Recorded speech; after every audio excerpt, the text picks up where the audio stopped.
If you would like to permanently... Thank you. Security. You may start the conversation now. All right. So what I want to touch on is this briefly. So juvenile detention in any state, you are definitely admitting that that is a conditioning for a state prison bid or just a life of institutionalization, because it begins there. It starts there in juvenile. They actually, in my opinion, is more strict in some state facilities, juvenile facilities, as to how and some of the rules they have. So you're saying from Goshen, you were already starting to get, locked down and put in special housing units. Tell me a little bit about what led you to Goshen special housing unit. Well, I was getting into fights all the time, you know what I'm saying? I kept getting into stuff with people here and there, you know what I'm saying? I was going through it, you know what I'm saying?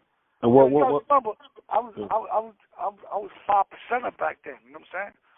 So that brought a little more problems to the situation, you know what I'm saying?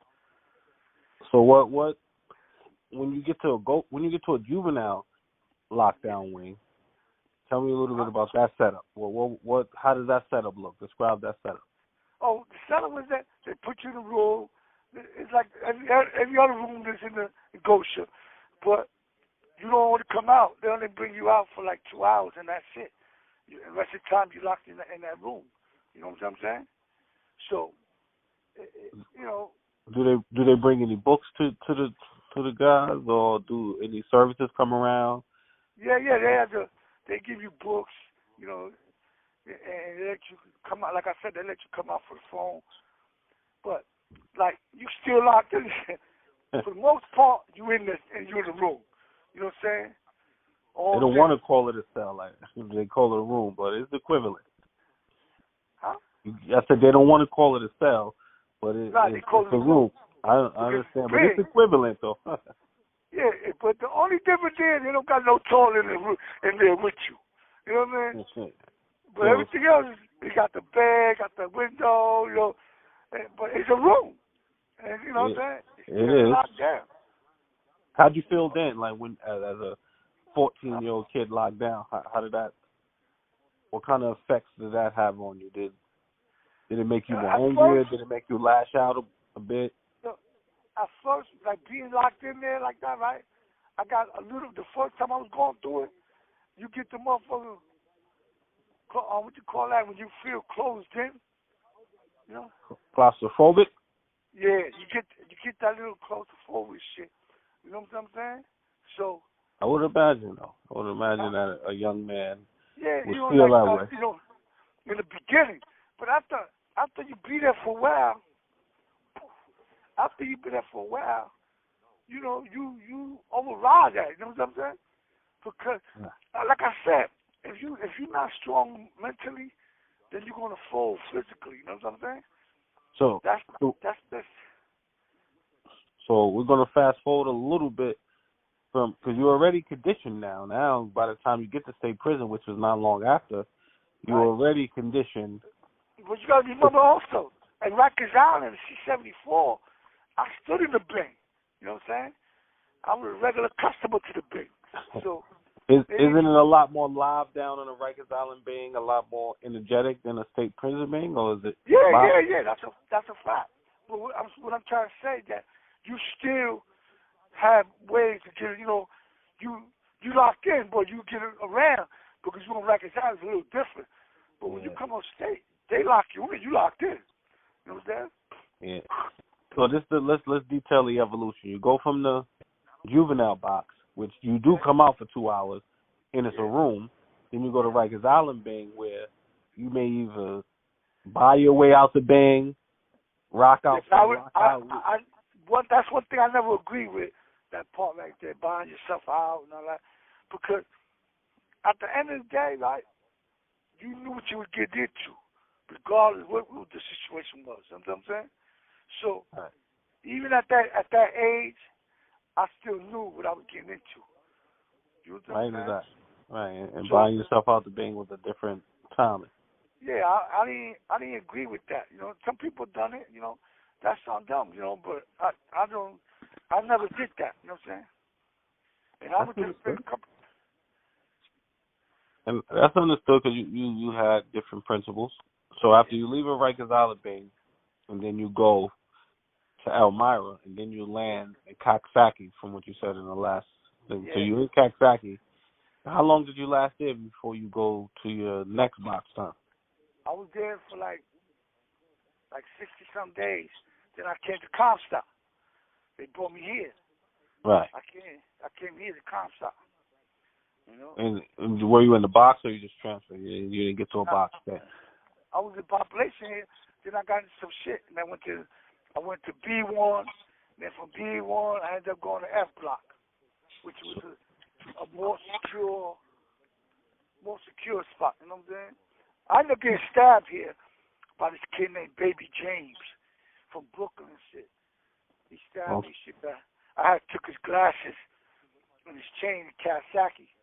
Okay, and he caught up with you. And he caught up with you, I take it. Yeah, because when he came here, you know, he was from Any Rock. You know, he had bad dudes speaking up for him. Yo, man, that's the people, whatever. But he didn't want no smoke. And then I slept on him because we all worked in the mess hall. And he ended up stabbing me and shit. You know what I'm saying? Oh, okay. I'm glad you made it through that, my brother. So, yeah. As we continue through the course of your biz, what is the longest Q term you've ever done? Box term. The longest shoot time that I have done? Yeah, what's the longest box time you've ever done? All right. The longest time I did the first time was 7.5 years. Right? Okay. The second time, it was with the shit with Larry. I did 9 years, 6 months, and 3 weeks. So if you total that, you know, that is quite a bit of time and quite longer than some of these rappers in the game now has been living. Yeah. You know, so in the 18 plus years you've been in the box, I'd like to know, as you walk in the box, how does the box smell, in a sense? Give me some smells of the box. Well, what is significant when you know, if you were blindfolded and they just took you, how would you know you in the box? Yeah, mad dudes talking on the gate, screaming, making noise, you know what I'm saying? And you can smell, you know, you can smell the feces. Because you got dudes that be playing with that shit. You know what I'm saying? Another one of my guests mentioned the feces too. So this feces, everybody talking this feces in the box. What is that significant of? What is that about? Why is that so, you know, relatable to the box? But listen, let me tell you something. Some dudes throw that to disrespect dudes, and some dudes throw that to, you know, like just to be, you know, to get attention. Because a lot of dudes that throw that, you know what I'm saying, they got beef with other dudes, so they can't get them. They frustrated, they ain't they sell. They can't get the dude telling them to suck all types of weeds and cussing dudes out and all that. So the dudes throw that on them. You know what I'm saying? And like some of them dudes that do that don't mean they're cowards. They just that's they choose to fight that way. You know what I'm saying? So that's a form of warfare then. So this feces smell is a form of warfare. So that's one of the strongest weapons. I definitely would take it. Is one of the strongest weapons in the box. Yeah. Is feces. Yeah.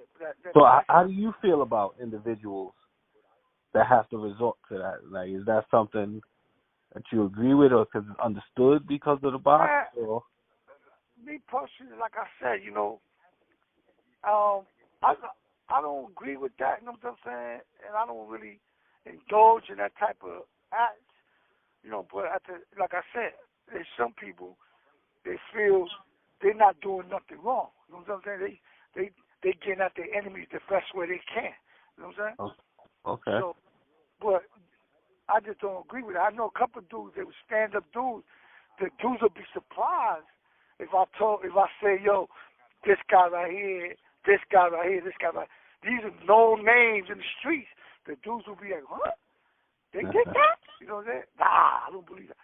You know, but I've been around these people. You know what I'm saying? I've seen what they do. Like one person told me, he said, yo, you got to play fire with fire, Blue.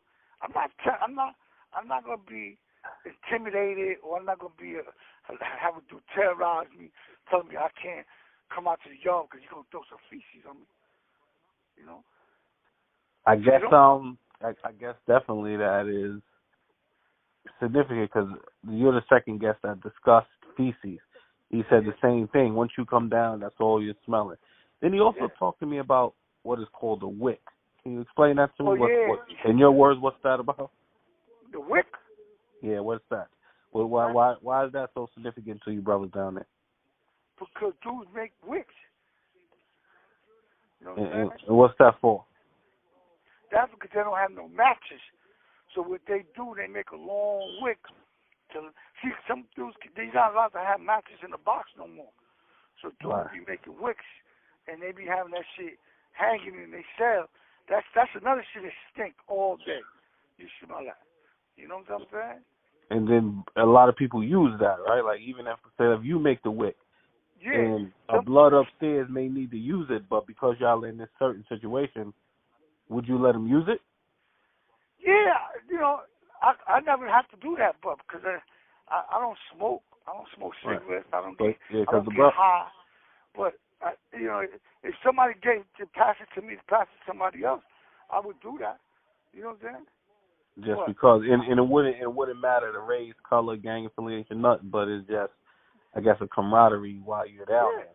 Because listen, you got dudes that be smoking. You can't really, you know, you in that type of.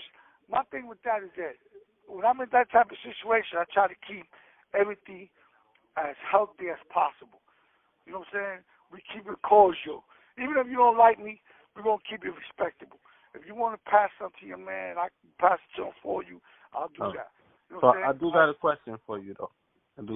So give me, if you could, 5, in your opinion, box etiquette. Give me box etiquette. Like what is something that even no matter the affiliation, that is just etiquette in the box. Like like you just said, if a line is coming down, you got to pass it to a brother. Yeah. You're not asking no questions. You know the circumstances. So give me some of the things that you do just out of respect in the box. Oh, first of all, like if we do, like at a certain time, I don't talk out of my cell. That's one etiquette. Wow. Yeah, what time is that? 11:30. So you don't talk. Now, after 11 o'clock, I don't really talk. When they cut the lights off the gallery, I usually don't talk out of my cell. But 11:30 is the deadline. That's the end of that. You know what I'm saying? What else? Now, that's one thing. Another thing is, I'm not going to disrespect you through a gate, but we can't even get each other. You know what I'm saying? We got to keep that. You're going to keep that respectable. If you don't want to deal with me, that's cool. You don't have to deal with me. But respect me, I'm going to respect you. You know what I'm saying? Okay. I'm not going to mess with your line. That's another thing. I don't mess with nobody's line. Now, I'm not going to help you.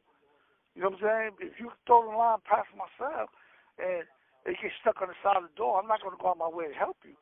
But if the brother that you send it to, I deal with on that level, then I'm going to help you. I'm going to take it out of the tangle. You know what I'm saying?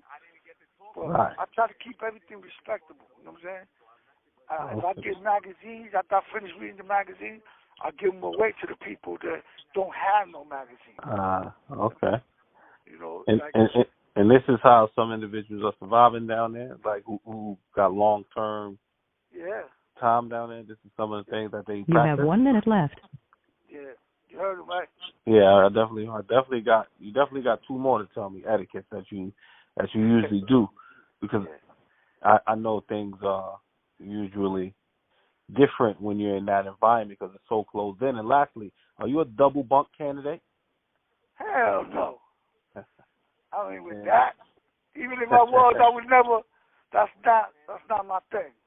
I definitely ain't going no double bunk with no man.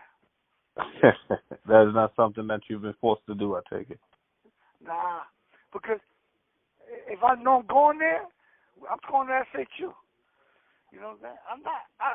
Listen, I don't feel comfortable. Listen, I don't even like myself some mornings. Imagine I got to like this dude in the morning. You know what I'm saying? You do want to get, you got to get up. You do want to get up to go to the bathroom, to take a dunk, and you got to stand all the way by the gate. Thank you for using Securus. Goodbye.